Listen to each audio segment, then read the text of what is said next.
We've already discussed the 9 worst first-party controllers, though third-party companies also tend to make some shitty devices to play video games with. You guys probably all remember the PowerGlove, but there is so much more to talk about. So here are the 9 worst third-party controllers ever made. You, and the game. PowerGlove. We all love the PowerGlove, but it's so bad that it deserves a spot on this list. This iconic controller lets you control the game with motion gestures and program the buttons. Unfortunately, this didn't work that well.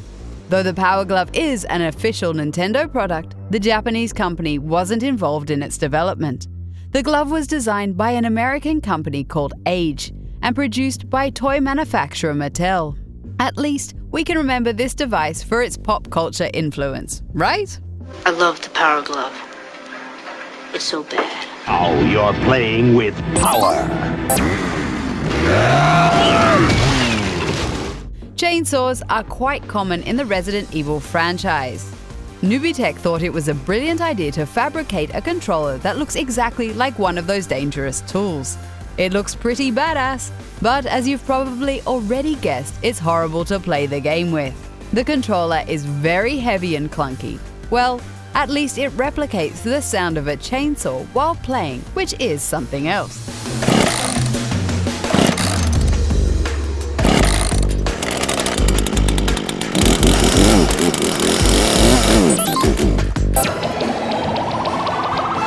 In Japan, the slime characters from the Dragon Quest franchise are quite popular, so Hori made a PS2 controller out of it. The little monster has an odd shape and the buttons are placed on the bottom, which makes it extremely awkward to use. However, it's still a pretty cool collectible for fans of the Dragon Quest series.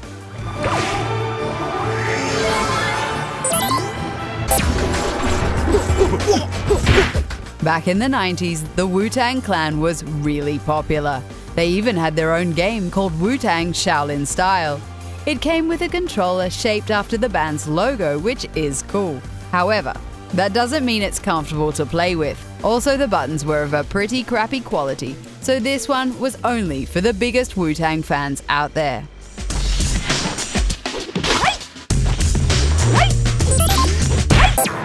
Okay, let's do it! The NES has had all sorts of clunky accessories, and the Konami Laser Scope is certainly one of the crappiest. You had to put this thing on your head and control games with it by shouting different voice commands into a microphone. Of course, this being 1990, it didn't work at all. We feel sad for gamers who used this terrible thing back in the day. Fire! The laser scope gives you this great 3D simulation, which I can't show you because television is 2D. You thought the Wii U gamepad was a bulky controller? Think again, because this one is way bigger. Back in the day, the GameCube had the possibility to play online games, but only Sega's Phantasy Star Games took advantage of this. The keyboard controller let you play the game and chat with your party members at the same time. Online gaming on consoles has come a long way since then.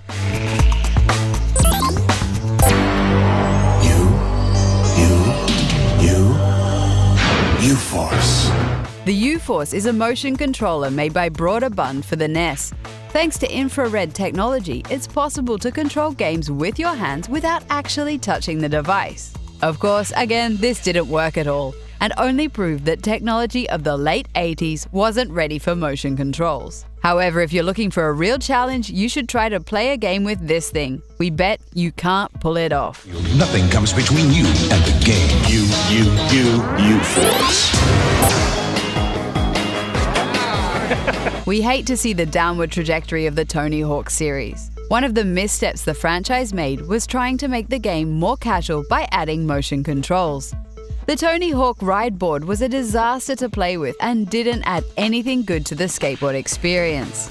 It's a shame that Activision made this piece of shit and destroyed a great franchise in the process.